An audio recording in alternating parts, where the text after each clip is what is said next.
তো বন্ধুরা আপনারা জানেন যে বর্তমানে কিন্তু অন্নপূর্ণা যে যোজনার জন্য অনলাইন আবেদন কিন্তু শুরু হয়ে গেছে এবং কিছু ভিডিও বেশি জানিয়ে দেওয়া হয়েছে যে বর্তমানে কিন্তু অফলাইনে ফর্ম কিন্তু আর জমা নেওয়া হবে না, তাদের কিন্তু অনলাইন করতে বলছে। এবং সঙ্গে কিন্তু অনেক জায়গায় বলা বলি অনেক মানুষ করছে যে বর্তমানে যারা কিন্তু অফলাইনে ফর্মটা জমা দিয়েছে তাদের আবার পুনরায় কি অনলাইন আবেদন করতে হবে। তো এই বিষয়ে কিন্তু সঠিক আপডেটটা আপনাদের জানিয়ে দেবো। সেই জন্য আজকে ভিডিওতে আপনাদের দেখিয়ে দেবো যে বর্তমানে আপনারা সঠিক এবং নতুন পদ্ধতির মাধ্যমে কীভাবে আপনি অন্নপূর্ণা যোজনার জন্য অনলাইন আবেদন করবেন তার স্টেপ বাই স্টেপ প্রসেস কিন্তু এই ভিডিওতে আপনাদের দেখিয়ে দেবো।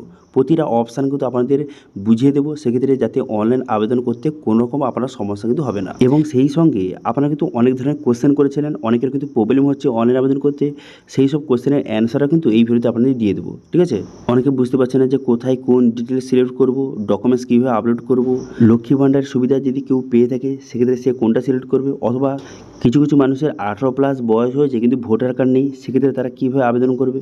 এছাড়াও বিভিন্ন রকম কোশ্চেন রয়েছে, সবগুলো কোশ্চেনের অ্যান্সার দেবো এবং সম্পূর্ণ সঠিক এবং নতুন পদ্ধতির মাধ্যমে কীভাবে আপনি অন্নপূর্ণা যোজনার জন্য অনলাইন আবেদন করবেন তার স্টেপ বাই স্টেপ প্রসেস দেখিয়ে দেবো। কীভাবে অনলাইন আবেদন করবেন, কী ডকুমেন্টস লাগবে, কোন ডকুমেন্টস আপনাকে আপলোড করতে হবে, স্ট্যাটাস কীভাবে চেক করবেন, ফর্মে যদি কোনো রকম ভুল করে থাকেন সেক্ষেত্রে এডিট কীভাবে করবেন, সমস্ত কিন্তু আপনাদের স্টেপ বাই স্টেপ দেখিয়ে দিচ্ছি এই ভিডিওতে।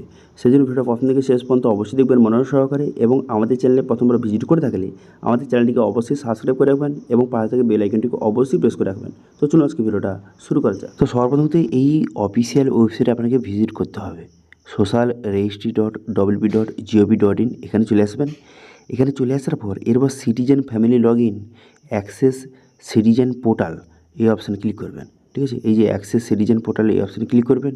এই অপশানে ক্লিক করে দেওয়ার সঙ্গে সঙ্গে নেক্সট পেজ কিন্তু আপনার সামনে ওপেন হয়ে গেল। এরপর ডিস্ট্রিক্টটা আপনাকে সিলেক্ট করতে হবে। ঠিক আছে, এখান থেকে ডিস্ট্রিক্ট সিলেক্ট করবেন। করে দেওয়ার পর এখানে মোবাইল নাম্বার বসাবেন। এখানে কার মোবাইল নাম্বার বসাবেন?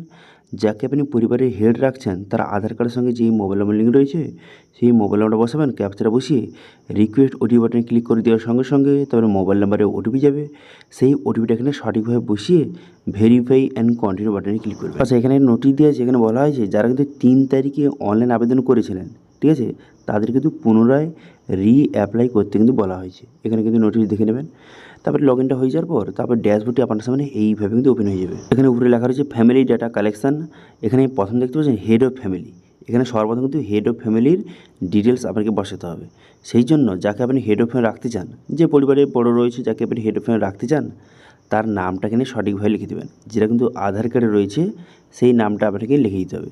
সেই নামটা সঠিকভাবে লিখে দেওয়ার পর তারপর আপনি কী করবেন, তারপরে যাকে আপনি হেড অফ ফ্যামিলি রাখছেন তার ডেট অফ বার্থটা এখানে সঠিক বসিয়ে দেবেন। ডেট অফ বার্থটা এখানে সিলেক্ট করে নেওয়ার পর তারপর আপনি কী করবেন, তারপর জেন্ডার, এখানে জেন্ডারটা সিলেক্ট করবেন। জেন্ডারটা সিলেক্ট করে নেওয়ার পর ক্যাটাগরি, এখানে ক্যাটাগরি সিলেক্ট করবেন যে এসসি, ওবিসি, জেনারেল।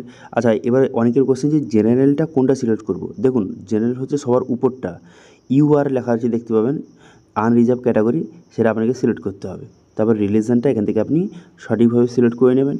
রিলিজনটা সিলেক্ট করে নেওয়ার পর তারপর আপনি কী করবেন, তারপরে কিন্তু এখানে আধার কার্ডের সঙ্গে যেই মোবাইল নাম্বার লিঙ্ক রয়েছে সেই মোবাইল নাম্বারটা আপনাকে সিলেক্ট করতে হবে। যাকে আপনি হেড অফ ফ্যামিলি রাখছেন তার আধার কার্ডের সঙ্গে যেই মোবাইল নাম্বার লিঙ্ক রয়েছে সেই মোবাইল নাম্বারটা সঠিকভাবে কিন্তু এখানে বসিয়ে দেবেন।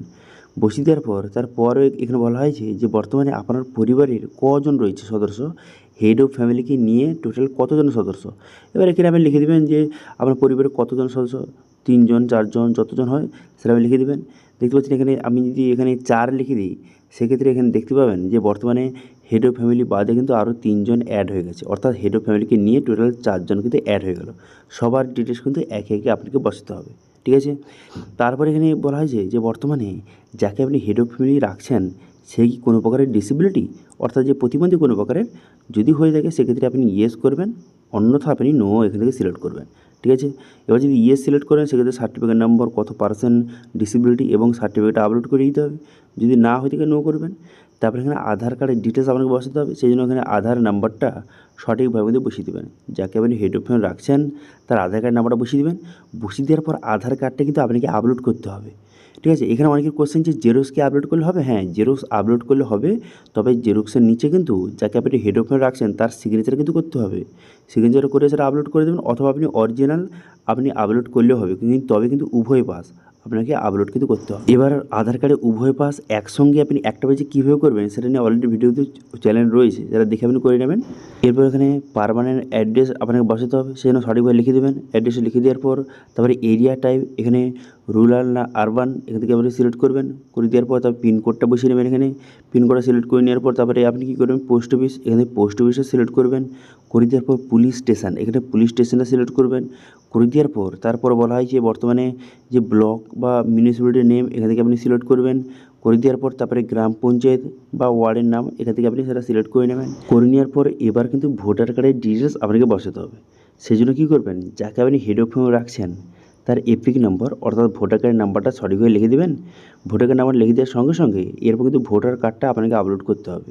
এবার আপনি এটা চাইলেও জেরক্স আপলোড করতে পারেন, তবে নিচে সিগনেচার করে দেবেন, অথবা আপনি যে অরিজিনাল উভয় পাস কিন্তু আপনি আপলোড করতে পারেন।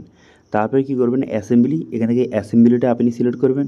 করে দেওয়ার পর পার্ট নাম্বার এখানে পার্ট নাম্বারটা আপনি বসিয়ে দেবেন, অংশ নম্বর যেটা সেটা বসিয়ে নেবেন। বসিয়ে নেওয়ার পর আপনি নেক্সট বাটনে ক্লিক করবেন। নেক্সট বাটনে ক্লিক করে দেওয়ার পর তারপর এখানে বলা হয় যে বর্তমানে আপনি যাকে হেড অফ ফ্যামিলি রাখছেন তার কি বর্তমানে ডিজিটাল রেশন কার্ড রয়েছে। যদি থেকে থাকে ইয়েস করবেন, অন্যথা আপনি নো করবেন। এবার যদি আপনি ইয়েস করে থাকেন সেক্ষেত্রে রেশন কার্ডের টাইপ এখান থেকে সিলেক্ট করতে হবে, যে কোন ক্যাটাগরির রেশন কার্ড রয়েছে সেটা সিলেক্ট করতে হবে, এবং রেশন কার্ডের নাম্বারটা সঠিকভাবে কিন্তু আপনাকে বসিয়ে দেবেন। ঠিক আছে, রেশন কার্ডে শুধুমাত্র যে নাম্বারটা রয়েছে সেই নাম্বারটা বসিয়ে দেবেন। ওকে, রেশন কার্ড নাম্বারটা বসিয়ে দেওয়ার পর তারপর নেক্সট বাটনে ক্লিক করবেন। নেক্সট বাটনে ক্লিক করে দেওয়ার পর এরপর বলা হয়েছে যে বর্তমানে আপনার পরিবারে বর্তমানে 3টির বেশি কি পাকা রুম রয়েছে। ঠিক আছে, 3টির বেশি যদি পাকা রুম থাকে, ঘর যে রয়েছে সেক্ষেত্রে 3টি বেশি কি পাকা রুম রয়েছে, যদি থেকে দেখে ইয়েস করবেন, অন্যথা আপনি নো এখান থেকে সিলেক্ট করবেন। ঠিক আছে, তারপর এখানে বলা হয়েছে যে বর্তমানে কিন্তু আপনার যে পরিবারে কোনো রকম জমি রয়েছে কি, যদি বর্তমানে আপনার পরিবারে কোনো রকম জমি থেকে থাকে সেক্ষেত্রে ইয়েস করবেন, অন্যথা আপনি নো করবেন। ঠিক আছে, পরিবারে যে কারো সবার মিলে যদি কারোর জমি থেকে থাকে সেক্ষেত্রে ইয়েস করবেন। ইয়েস করে এখানে ডেসিমেলে কিন্তু সেটা লিখিয়ে দিতে হবে। এরপর যদি আপনার পরিবারে কোনো জমি না থেকে থাকে সেক্ষেত্রে এখানে নো কিন্তু সিলেক্ট করবেন। ঠিক আছে, নো সিলেক্ট করে দেওয়ার পর তারপরে কী করবেন, তারপরে এখানে বলা হয়েছে যে বর্তমানে আপনার পরিবারে কোনো রকম 4 চাকার কি গাড়ি রয়েছে। যদি আপনার পরিবারে 4 চাকার কোনো গাড়ি থেকে থাকে সেক্ষেত্রে ইয়েস করবেন, অন্যথা আপনি নো করবেন। যদি আপনি এখান থেকে ইয়েস সিলেক্ট করেন সেক্ষেত্রে এখানে লিখতে হবে কতগুলি গাড়ি রয়েছে এবং গাড়ির রেজিস্ট্রেশন নাম্বারগুলি একে একে বসিয়ে দেবেন। ঠিক আছে, এবার যদি গাড়ি না থেকে 4 চাকার গাড়ি সেক্ষেত্রে নো এখান থেকে সিলেক্ট করবেন। করে দেওয়ার পর এরপর কিন্তু খুবই গুরুত্বপূর্ণ, এখানে বলে দেওয়া হয়েছে যে বর্তমানে হেলথ ইন্স্যুরেন্স যাকে আপনি হেড অফ ফ্যামিলি রাখছেন তার বর্তমানে কোনো রকমের কি হেলথ ইন্স্যুরেন্স রয়েছে। যদি থেকে থাকে ইয়েস করবেন। করে দেওয়ার পর এখানে কিন্তু ইন্স্যুরেন্স টাইপ আপনাকে সিলেক্ট করতে হবে যে গভর্নমেন্ট না প্রাইভেট, এখান থেকে সিলেক্ট করবেন। যদি আপনি গভর্নমেন্ট সিলেক্ট করে থাকেন সেক্ষেত্রে এখানে গভর্নমেন্ট স্কিম এর আন্ডারে বর্তমানে কি স্বাস্থ্যসাথী কার্ড রয়েছে। বর্তমানে যদি স্বাস্থ্যসাথী কার্ড থেকে থাকে সেক্ষেত্রে এখানে তার নাম্বারটা বসিয়ে দেবেন। ঠিক আছে, দেখুন হেড অফ ফ্যামিলির তার নিজের নামে যদি স্বাস্থ্যসাথী কার্ড থাকে অথবা স্বাস্থ্যসাথী কার্ডে যদি মেম্বার হিসেবে অ্যাড থাকে, দুই ক্ষেত্রেই এখানে স্বাস্থ্যসাথী কার্ডের যে ইউআরএন নাম্বারটা বসিয়ে দেবেন। এবার যদি না থেকে থাকে সেক্ষেত্রে নো এখানে সিলেক্ট করে ইউজ করবেন। এরপর বলা হয়েছে যাকে আপনি হেড অফ ফ্যামিলি করছেন সে বর্তমানে কোনো রকমের যে ইনকাম ট্যাক্স অথবা প্রফেশনাল ট্যাক্স দেয়, যদি দিয়ে থেকে ইয়েস করবেন, যদি না দিয়ে থেকে সেক্ষেত্রে নো সিলেক্ট করবেন। করে দেওয়ার পর বলা হয়েছে তার কি প্যান কার্ড রয়েছে যাকে আপনি হেড অফ ফ্যামিলি করেছেন, যদি থেকে ইয়েস করবেন এবং প্যান কার্ড নাম্বার বসিয়ে দেবেন। যদি না থেকে সেক্ষেত্রে নো সিলেক্ট করবেন। এরপর বলা হয়েছে আপনার ফ্যামিলির টোটাল বাৎসরিক ইনকামটা কত। ঠিক আছে, বাৎসরিক ইনকামটা কত সেটা কিন্তু এখানে সংখ্যায় লিখে দেবেন। ঠিক আছে, লিখে দেওয়ার পর তারপর আপনি কী করবেন, তারপর বলা হয়েছে যে বর্তমানে আপনি যাকে হেড অফ ফ্যামিলি করছেন সে বর্তমানে কী কাজ করে। এখানে বিভিন্ন অপশান রয়েছে যে স্যালারি পারসন, সে এমপ্লয়েড অথবা কোনো প্রাইভেট কোনো রকম কাজ করে অথবা আনএমপ্লয়েড অথবা অন্য কোনো কাজ করে, সেক্ষেত্রে আদার এখান থেকে সিলেক্ট করে নেবেন। ঠিক আছে, তো বর্তমানে হেড অফ ফ্যামিলি যে কী কাজ করে সেটা সিলেক্ট করবেন। করে দেওয়ার পর বর্তমানে তার কতদূর পড়াশোনা, যাকে আপনি হেড অফ ফ্যামিলি করছেন সে যদি অশিক্ষিত হয়ে থাকে সেক্ষেত্রে এখানে ইলিটারেট সিলেক্ট করবেন। এবার যদি শিক্ষিত হয়ে থাকে সেক্ষেত্রে কতদূর পড়াশোনা সেটা কিন্তু সিলেক্ট করে নেবেন। ঠিক আছে, তারপর বলা হয় যে যাকে আপনি হেড অফ ফ্যামিলি এখানে সিলেক্ট করেছেন সে বর্তমানে কোনো রকমের এমএলএ, এমপি অথবা যে বর্তমানে পঞ্চায়েতে কোনো ডিপার্টমেন্টে কাজ করে কি, যদি করে থাকে ইয়েস করবেন, অন্যথা আপনি নো সিলেক্ট করবেন। তারপর বলা হয়েছে যাকে আপনি হেড অফ ফ্যামিলি করেছেন সে কোনো রকমের গভর্নমেন্টের পেনশন পায়, যদি পেয়ে থেকে ইয়েস করবেন, অথবা এখানে নো কিন্তু সিলেক্ট করবেন। তারপর বলা হয়েছে তার কি কোনো রকম জিএসটি নাম্বার রয়েছে, যদি থেকে ইয়েস করবেন, অন্যথা আপনি নো এখানে সিলেক্ট করে নেক্সট করে দেবেন। তারপর এখানে বলে দেওয়া হয়েছে যে বর্তমানে যাকে আপনি হেড অফ ফ্যামিলি করেছেন সে কি বর্তমানে সিএতে আবেদন করেছে, যদি আবেদন করে থাকে সেক্ষেত্রে অ্যাপ্লাই সিলেক্ট করবেন, যদি না করে থাকে সেক্ষেত্রে সেক্ষেত্রে নট অ্যাপ্লিকেবল সিলেক্ট করবেন। এছাড়াও কিন্তু এসআর ট্রাইব্যুনালে আবেদন করেছে কি, যদি না করে থাকে সেক্ষেত্রে নট অ্যাপ্লিকেবল সিলেক্ট করে নেক্সট করবেন। এরপরে কিন্তু এখানে পরিষ্কারভাবে বলে দেওয়া হয়েছে যে বর্তমানে যাকে আপনি হেড অফ ফ্যামিলি করেছেন, সিলেক্ট করেছেন, রেখেছেন, সে কি বর্তমানে কোনো গভর্নমেন্ট স্কিমের টাকা ডিবিটির মাধ্যমে পাচ্ছে কি? যদি পেয়ে থাকে এখানে ইয়েস করবেন এবং কিন্তু সেই স্কিমের নামটা কিন্তু সিলেক্ট কিন্তু করতে হবে, ঠিক আছে। তো এখান থেকে বর্তমানে হেড অফ ফ্যামিলি যাকে আপনি রেখেছেন সে বর্তমানে এই যে লিস্ট রয়েছে এই লিস্টের মধ্যে কোন স্কিমের বেনিফিট বর্তমানে পাচ্ছে, টাকা পাচ্ছে, সেটা কিন্তু আপনাকে সিলেক্ট কিন্তু করতে হবে, ঠিক আছে। এবারে এখান থেকে দেখে নেবেন, দেখে নেওয়ার পর তারপরে যেই স্কিমটা বর্তমানে বেনিফিট পাচ্ছে সেটা সিলেক্ট করবেন। করে দেওয়ার পর তারপরে কিন্তু এখানে একটা কথা বলা হয়েছে যে বর্তমানে এই স্কিমটা কি আপনি বন্ধ করতে চান, ঠিক আছে, আর আপনি বেনিফিট পেতে চান না। যদি আপনি আর এই স্কিমের বেনিফিট পেতে চান না সেক্ষেত্রে ইয়েস করবেন, অন্যথা নো করবেন। দেখুন এখানে ইয়েস সিলেক্ট করলে কিন্তু এই স্কিমটা কিন্তু বন্ধ হয়ে যাবে, সেক্ষেত্রে ভেবে চিন্তে আপনি কিন্তু সিলেক্ট করবেন। এছাড়াও আরও যদি অন্যান্য কোনো স্কিমের বেনিফিট পায় সেক্ষেত্রে অ্যাড অপশানে ক্লিক করে এখান থেকে আপনি সিলেক্ট করে নেবেন এবং আপনার হিসাব মতো এখানে ইয়েস নো এখান থেকে সিলেক্ট করবেন, ঠিক আছে। ইয়েস সিলেক্ট করলে কিন্তু স্কিমটা বন্ধ হয়ে যাবে, কথাটা খেয়াল রাখবেন। সেক্ষেত্রে নো এখান থেকে সিলেক্ট করবেন, ব্যাস। এবার কিন্তু এখানে সেভ ড্রাফট অপশানে ক্লিক করে সেভ করে নেবেন। হেড অফ ফ্যামিলি ডিটেলস বসানো শেষ হলো। এরপর কিন্তু মেম্বার 2 আপনাকে সিলেক্ট করতে হবে। তো এইভাবে এক এক মেম্বার এখানে অ্যাড করে নেবেন, করে নেওয়ার পর সবার ডিটেলস কিন্তু বসাতে হবে। তো সেক্ষেত্রে মেম্বার 2 এখানে সিলেক্ট করে নেওয়ার পর এরপর বলা হয়েছে যাকে আপনি মেম্বার 2 সিলেক্ট করেছেন সে কি অ্যাডাল্ট না চাইল্ড। দেখুন এবার অ্যাডাল্ট চাইল্ড এর কীভাবে হয়, যাদের কিন্তু বয়স 18+ তারা হচ্ছে অ্যাডাল্ট, যারা কিন্তু 18 নিচে তারা হচ্ছে চাইল্ড। এবার আপনার ক্ষেত্রে যেটা হয় সেটা সিলেক্ট করবেন। করে দেওয়ার পর এবার যদি আপনি অ্যাডাল্ট সিলেক্ট করে থাকেন সেক্ষেত্রে যাকে রেখেছেন বর্তমান মেম্বার 2-তে কাকে রাখতে চান তার নামটা বসিয়ে নেবেন এবং হেড অফ ফ্যামিলির সঙ্গে তার রিলেশানটা কি সেটা আপনাকে সিলেক্ট করতে হবে। তো বর্তমানে আমি কিন্তু মেম্বার 2 হিসেবে যে হেড অফ ফ্যামিলি রয়েছে তার স্ত্রীকে রাখতে চাই, সেই জন্য আমি ওয়াইফ এখান থেকে সিলেক্ট করে নিয়েছি, দেখতে পাচ্ছেন। দেখুন বর্তমানে কিন্তু আমি হেড অফ ফ্যামিলিকে একজন রেখেছি এবং তার স্ত্রীকে রেখেছি মেম্বার 2-তে, এবং 3 নম্বর কাকে রেখেছি, 3 নম্বরে হচ্ছে এদের একটি ছোট মেয়ে আছে তাকে রেখেছি 3 নম্বরে, ঠিক আছে। সেই জন্য একে একে বসাচ্ছি। সেই জন্য এখানে 2 নম্বর মেম্বার হিসেবে আমি স্ত্রীকে রেখেছি, সেই জন্য ওয়াইফ এখান থেকে সিলেক্ট করে নিলাম। করে নেওয়ার পর তারপর তার ডেট অফ বার্থ, তারপরে তার জেন্ডারটা আমি সিলেক্ট করে নিয়েছি, দেখতে পাচ্ছেন। তারপরে ক্যাটাগরিটা এখান থেকে সিলেক্ট করে নিতে হবে। ক্যাটাগরি সিলেক্ট করে নেওয়ার পর যারা জেনারেল কিন্তু তারা ইউআর সিলেক্ট করবেন, ঠিক আছে। অনেকে কোশ্চেন কিন্তু করেছিল যে এখানে জেনারেল মানে কোনটা, ইউআর যে আনরিজার্ভ ক্যাটাগরি এটা হচ্ছে জেনারেল, ওকে। এটা সিলেক্ট করে নেওয়ার পর তারপর রিলিজন, এখান থেকে রিলিজনটা আপনাকে সিলেক্ট করতে হবে যে হিন্দু মুসলিম, এই অপশানটা কিন্তু আগে ছিল না, পরে যোগ করা হয়েছে, এটা আপনি সিলেক্ট করে নেবেন। করে দেওয়ার পর তারপরে এখানে আধার কার্ডের সঙ্গে যেই মোবাইল নাম্বার লিঙ্ক রয়েছে সেই মোবাইল নাম্বারটা বসিয়ে দেবেন, মেম্বার 2-র আধার কার্ডের সঙ্গে যেই মোবাইল নাম্বার লিঙ্ক রয়েছে, ঠিক আছে। তারপর ডিসেবিলিটি হয়ে গেলে সেক্ষেত্রে ইয়েস করবেন এবং যদি না হয়ে থাকে সেক্ষেত্রে নো সিলেক্ট করবেন। করে দেওয়ার পর আধার নাম্বার কিন্তু বসাতে হবে, সেই জন্য আধার নাম্বার বসিয়ে দেবেন। আধার নাম্বার বসিয়ে দেওয়ার সঙ্গে সঙ্গে আধার কার্ডটি কিন্তু আপনাকে আপলোড করতে হবে, এটা কিন্তু উভয় পাশ আপনাকে আপলোড করতে হবে, অথবা আপনি চাইলে জেরক্স করে সেটা নিচে সিগনেচার করবেন, যে মেম্বার 2 যাকে রেখেছেন তার সিগনেচার করে সেটা কিন্তু আপলোড করে দিতে পারেন, কোনো রকম সমস্যা নেই। তারপর বলা হয়েছে যে এপিক নাম্বার অর্থাৎ ভোটার কার্ড নাম্বারটা আপনাকে বসিয়ে দিতে হবে। মেম্বার 2 যাকে রেখেছেন তার ভোটার কার্ড নাম্বারটা সঠিক বসিয়ে দেবেন। আচ্ছা, এখানে অনেকের কোশ্চেন যে অনেকের কিন্তু 18+ বয়স হয়ে গেছে কিন্তু তাদের ভোটার কার্ড নেই, সেক্ষেত্রে তারা এখানে কী বসাবে? যারা সবেমাত্র 18-তে পা দিয়েছে তাদের এখনও ভোটার কার্ড হয়নি, সেক্ষেত্রে ভোটার নাম্বার এখানে কী বসাবে? দেখুন অনলাইনে সেক্ষেত্রে হবে না, সেক্ষেত্রে আপনার সামনে দুটো অপশান রয়েছে। হয় আপনি অফলাইনে আবেদন করতে পারেন, ফর্ম ফিল আপের সময় আপনি সবার ভোটার নাম্বার বসাবেন এবং আপনার ভোটার নাম্বারের জায়গায় ফাঁকা রেখে দেবেন, কোনো সমস্যা নেই।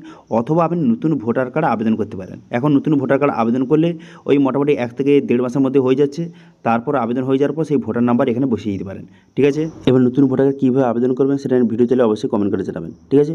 তারপর ভোটার কার্ড নাম্বার বসিয়ে দেওয়ার পর তারপরে অ্যাসেম্বলি এখানে সিলেক্ট করবেন এবং পার্ট নাম্বার অর্থাৎ অংশ নাম্বারটা বসিয়ে দেবেন। অংশ নাম্বারটা বসিয়ে দেওয়ার পর তারপরে কিন্তু আপনি নেক্সট বাটনে ক্লিক করবেন। এবার নেক্সট বাটনে ক্লিক করে দেওয়ার সঙ্গে সঙ্গে তারপর কিন্তু নেক্সট অপশান আপনার সামনে খুলে যাবে। এরপরে কিন্তু এখানে বলে দেওয়া আছে যে বর্তমানে যাকে আপনি মেম্বার 2-তে রেখেছেন সে বর্তমানে কোনো রকমের তার হেলথ ইন্স্যুরেন্স রয়েছে, যদি হেলথ ইন্স্যুরেন্স থেকে থাকে সেখানে সিলেক্ট করবেন। করে দেওয়ার পর গভর্নমেন্ট না প্রাইভেট সেটা সিলেক্ট করবেন। এবার যদি স্বাস্থ্যসাথী কার্ড থেকে থাকে সেক্ষেত্রে এটা সিলেক্ট করে এই স্বাস্থ্যসাথী কার্ডের নাম্বারটা বসিয়ে আপনি নেক্সট বাটনে ক্লিক করবেন। এবার যদি না থেকে থাকে সেখানে নো সিলেক্ট করবেন, করে দেওয়ার পর নেক্সট করবেন। তারপর বলা হয়েছে যাকে মেম্বার 2 রেখেছেন সে কি কোনো প্রকারের যে প্রফেশনাল ট্যাক্স অথবা কোনো রকমের ইনকাম ট্যাক্স দেয়, সেক্ষেত্রে ইয়েস নো সিলেক্ট করবেন। তার প্যান কার্ড রয়েছে কিনা এখানে ইয়েস নো সিলেক্ট করবেন। তারপরে আপনি কী করবেন, বর্তমানে সে কী কাজ করে সেটা সিলেক্ট করতে হবে এবং বর্তমানে এডুকেশন কোয়ালিফিকেশান কত সেটা আপনাকে সিলেক্ট করতে হবে যাকে আপনি মেম্বার 2 রেখেছেন, ঠিক আছে। তারপর আপনি কী করবেন, তারপর বলা হয় যে কোনো রকমের যে এমএলএ এমপি এরকম কোনো রকম পদে রয়েছে মেম্বার 2 যাকে রেখেছেন, যদি হয়ে থাকে ইয়েস করবেন, অন্যথা নো করবেন। তারপরে বলা হয় যে কোনো রকম গভর্নমেন্টের পেনশন পায় কি, যদি পেয়ে থাকে ইয়েস করবেন, অন্যথা নো করবেন। করে দেওয়ার পর তারপরে বর্তমানে জিএসটি নম্বর যদি থেকে থাকে সেক্ষেত্রে ইয়েস করবেন, অন্যথা নো করবেন।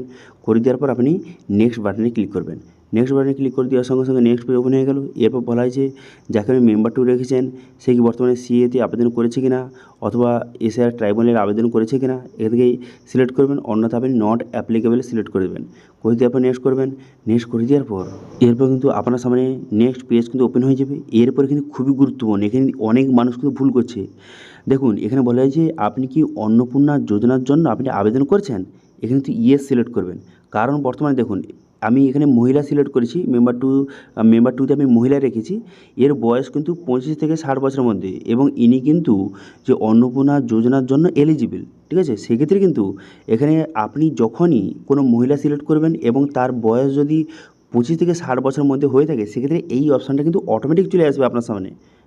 এবং এখানে বলে দেওয়া হয়েছে যে বর্তমানে কি এই মহিলা অন্নপূর্ণা যোজনার জন্য আবেদন করছে, এখানে কিন্তু ইয়েস করবেন, ঠিক আছে। কারণ হ্যাঁ এই মহিলা অন্নপূর্ণা যোজনার জন্য আবেদন করছে, সেই জন্য কিন্তু এখানে ইয়েস সিলেক্ট করবেন। ইয়েস সিলেক্ট করে নেওয়ার পর তারপর কিন্তু এখানে বলে দেওয়া হয়েছে যে বর্তমানে এখানে এলিজিবিলিটি ক্রাইটেরিয়া বলে দিয়েছে যে অন্নপূর্ণা যোজনা টাকা পেতে গেলে 25 থেকে 60 বছরের মধ্যে হতে হবে, মহিলা হতে হবে, এইসব ডিটেল বলে দেওয়া হয়েছে। আচ্ছা এরপর এখানে বলে দেওয়া হয়েছে যে বর্তমানে এই যে মহিলা এ কি কোনো রকম গভর্নমেন্টের স্কিমের বেনিফিট পাচ্ছে ডিবিটির মাধ্যমে, যদি পেয়ে থাকে সেক্ষেত্রে ইয়েস করবেন, অন্যথা নো করবেন। এবার আপনি যদি এখানে ইয়েস সিলেক্ট করেন সেক্ষেত্রে এখানে বিভিন্ন রকম স্কিমের অপশান কিন্তু আপনার সামনে শো হয়ে যাবে। বর্তমানে এই মহিলা কোন কোন স্কিমের বেনিফিট পাচ্ছে বর্তমানে, কিন্তু আগে নয়, আগে যে আপনি পেয়েছিলেন সেগুলো না, বর্তমানে পাচ্ছে বর্তমানে, সেটা আপনাকে সিলেক্ট করতে হবে। এবার যে লক্ষ্মী ভাণ্ডার আপনি পাচ্ছেন সেক্ষেত্রে লক্ষ্মী ভাণ্ডার সিলেক্ট করবেন। করে দেওয়ার পর এরপর আপনি এখানে ইয়েস না নো কোনটা সিলেক্ট করবেন। দেখুন এখানে যেহেতু আপনি লক্ষ্মী ভাণ্ডার থেকে অন্নপূর্ণা ভাণ্ডারে আপনি ট্রান্সফার হয়ে যাচ্ছেন, সেক্ষেত্রে আপনি লক্ষ্মী ভাণ্ডার আপনি বন্ধ করতে চান, সেক্ষেত্রে আপনি ইয়েস করবেন। এবার যদি আপনি লক্ষ্মী ভাণ্ডার আপনি বন্ধ করতে না চান সেক্ষেত্রে নো সিলেক্ট করবেন। কিন্তু আমি আপনাদের বলবো যেহেতু আপনি লক্ষ্মী ভাণ্ডার থেকে অন্নপূর্ণা ভাণ্ডারে ট্রান্সফার হয়ে যাচ্ছেন সেক্ষেত্রে আপনি ইয়েস সিলেক্ট করতে পারেন, কারণ লক্ষ্মী ভাণ্ডার বন্ধ করলেই তবেই তো আপনি অন্নপূর্ণা ভাণ্ডার পাবেন, সেই জন্য কিন্তু এখানে ইয়েস সিলেক্ট করতে পারেন। এবং এমনিতে কিন্তু লক্ষ্মী ভাণ্ডার বন্ধ হতে চলেছে কিছুদিনের মধ্যে, সেই জন্য আপনি এখানে ইয়েস সিলেক্ট করে আপনি কিন্তু এখানে সেভ ড্রাফট অপশানে ক্লিক করে সেভ করে নেবেন, ঠিক আছে। তো এইভাবে আপনি কিন্তু দেখতে পাচ্ছেন এখানে অন্নপূর্ণা যোজনা এখানে লেখা উঠে গেছে, কারণ এই মহিলা কিন্তু অন্নপূর্ণা যোজনার জন্য এলিজিবল। আচ্ছা এবারে কিন্তু মেম্বার 3তে ক্লিক করবেন। এবার মেম্বার 3 আপনি কাকে রাখতে চান, সেটা আপনি অ্যাডাল্ট না চাইল্ড এখানে সিলেক্ট করবেন। যদি 18+ হয়ে থাকে সেক্ষেত্রে অ্যাডাল্ট, 18 নিচে হয়ে থাকলে সেক্ষেত্রে চাইল্ড এখান থেকে সিলেক্ট করবেন। আমি মেম্বার 3 হিসেবে একজন শিশুকে আমি অ্যাড করতে চাই, কারণ এই যে বর্তমানে মহিলার একজন ছোট মেয়ে আছে তাকে আমি অ্যাড করতে চাই, সেই জন্য কিন্তু এখানে চাইল্ড সিলেক্ট করে নিলাম। দেখুন এখানে যে আমি নামগুলি ইউজ করেছি যেমন কিন্তু ইন্দ্রি মণ্ডল, প্রিয়া মণ্ডল, এগুলো তো আমি ডেমো হিসেবে আপনাদের বোঝানোর জন্য, ঠিক আছে। আপনার যে অরিজিনাল নামটা সেটা বসাবেন, ওকে। তারপরে এখানে কী করবেন, এখানে মেম্বার 3 আমি যেহেতু চাইল্ড সিলেক্ট করেছি সেক্ষেত্রে এখানে সেই বাচ্চার নাম বসিয়ে দেবেন। বসিয়ে দেওয়ার পর হেড অফ ফ্যামিলির সঙ্গে তার কী রিলেশান, তার ডেট অফ বার্থ, তার জেন্ডার এবং ক্যাটাগরি যে এখান থেকে সিলেক্ট করতে হবে। ক্যাটাগরি সিলেক্ট করে নেওয়ার পর তার রিলিজন, এখানে রিলিজনটা সিলেক্ট করতে হবে, হিন্দু মুসলিম যেটা হয়ে থাকে সেটা সিলেক্ট করবেন। করে দেওয়ার পর তারপরে কন্ট্যাক্ট নাম্বার অর্থাৎ আধার কার্ড যদি থেকে থাকে সেই আধার কার্ডের সঙ্গে কোন মোবাইল নাম্বার লিঙ্ক রয়েছে সেটা বসিয়ে দেবেন, অথবা যদি না থেকে থাকে সেক্ষেত্রে ছেড়ে দেবেন। তারপর ডিসেবলড হয়ে থাকলে ইয়েস নো করবেন। তারপরে আধার নাম্বার, দেখুন এইখানে কিন্তু খুবই গুরুত্বপূর্ণ। যদি আপনি এখানে যে বাচ্চারা এখানে সিলেক্ট করেছেন তার বয়স যদি 5 বছরের নিচে হয়ে থাকে সেক্ষেত্রে আপনি আধার নম্বর না বসালেও চলবে, কিন্তু সেই বাচ্চারা যদি বয়সটা 5 বছরের উপরে হয়ে থাকে সেক্ষেত্রে কিন্তু আপনাকে আধার কার্ডটি এখানে কিন্তু আপলোড করতে হবে এবং নাম্বারটা বসাতে হবে, ঠিক আছে। এরপর কিন্তু আপনি নেক্সট করে দেবেন। নেক্সট করে দেওয়ার পরে বলা হয়েছে যাকে আপনি সিলেক্ট করেছেন বাচ্চা তার বর্তমানে যদি হেলথ ইন্স্যুরেন্স থেকে থাকে ইয়েস করবেন অথবা নো করবেন। তারপর নেক্সট করবে। তারপরে এখানে বলা হয়েছে যে ইনকাম এবং এমপ্লয়মেন্ট এগুলো বাচ্চার জন্য প্রযোজ্য নয়, সেই জন্য কিন্তু এগুলো বসানোর জায়গা আসেনি, আপনি নেক্সট করে দেবেন। নেক্সট করে দেওয়ার পর এরপর বলা হয়েছে কোনো প্রকারের সিএতে অথবা এসআর ট্রাইব্যুনালের জন্য আবেদন করেছে কি এ বাচ্চা, যদি করে থাকে ইয়েস করবেন, অথবা এখানে নট অ্যাপ্লিকেবল সিলেক্ট করে এখানে আপনি নেক্সট বাটনে ক্লিক করবেন। নেক্সট বাটনে ক্লিক করে দেওয়ার পর এরপর বলা হয়েছে যে বর্তমানে এই যে শিশু আপনি যাকে সিলেক্ট করেছেন সে কি কোনো প্রকারের গভর্নমেন্ট স্কিমের টাকা ডিবিটির মাধ্যমে পাচ্ছে, যদি পেয়ে থাকে এখানে ইয়েস করবেন, অন্যথা নো করবেন, নো সিলেক্ট করে নেক্সট করবেন। তারপর বলা হয়েছে যে বর্তমানে এই যে বাচ্চা কোন ক্লাসে পড়ছে সেটা আপনাকে সিলেক্ট করতে হবে, ঠিক আছে। এবার সিলেক্ট করে নেবেন। করে নেওয়ার পর কোন স্কুলে পড়ছে সেই স্কুলের নামটা বসিয়ে নেবেন। এবার সেই স্কুলটা গভর্নমেন্ট না প্রাইভেট এখান থেকে আপনি সিলেক্ট করবেন। করবেন। যদি গভর্নমেন্ট হয়ে থাকে গভর্নমেন্ট সিলেক্ট করবেন, যদি প্রাইভেট হয়ে থাকে সেক্ষেত্রে প্রাইভেট এখান থেকে সিলেক্ট করে নেবেন। এরপর বলা হয়েছে বর্তমানে এই যে শিশু আপনি সিলেক্ট করেছেন এ কি কোনো প্রকারের ভ্যাকসিন ভ্যাকসিন নিয়েছে না নেয়নি। যদি নিয়ে থাকে এখানে ইয়েস সিলেক্ট করবেন, করে দেওয়ার পর সেভ ড্রাফট অপশানে ক্লিক করে এখানে সেভ করে নেবেন। দেখতে পাচ্ছেন এখানে সেভ হয়ে গেল। এবার 3 জনের মেম্বারের ডিটেলস কিন্তু বসানো হয়ে গেল। দেখুন এবার যদি আরও আপনার পরিবারের মেম্বার থেকে থাকে সেক্ষেত্রে অ্যাড অপশানে ক্লিক করে যেভাবে দেখালাম এইভাবে কিন্তু একে একে অ্যাড করে নেবেন।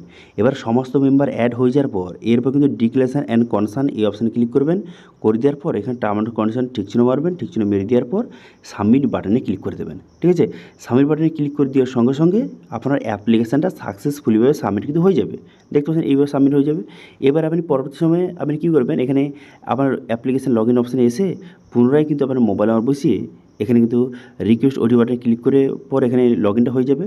লগ ইনটা হয়ে যাওয়ার পর তারপরে দেখবেন যে এরকম কিন্তু সাবমিট অবস্থায় দেখাচ্ছে। এইভাবে আপনি খুব সহজে এবং সঠিক পদ্ধতির মাধ্যমে অন্নপূর্ণা যোজনার জন্য অনলাইন আবেদন করতে পারবেন। ঠিক আছে, এবারে অনেকের কোশ্চেন যে অনলাইন আবেদনের পর এটা কি কোথাও জমা দিতে হবে? না, এটা কোথাও জমা দিতে হবে না। অনলাইন আবেদন হয়ে গেছে, ব্যাস আপনার কাজ শেষ। এবারে আপনি ওয়েট করতে হবে, যখন আপনার ভেরিফিকেশন হয়ে যাবে তখন কিন্তু এই অন্নপূর্ণা যোজনা 3,000 টাকা আপনার অ্যাকাউন্টে ট্রান্সফার কিন্তু করে দেওয়া হবে।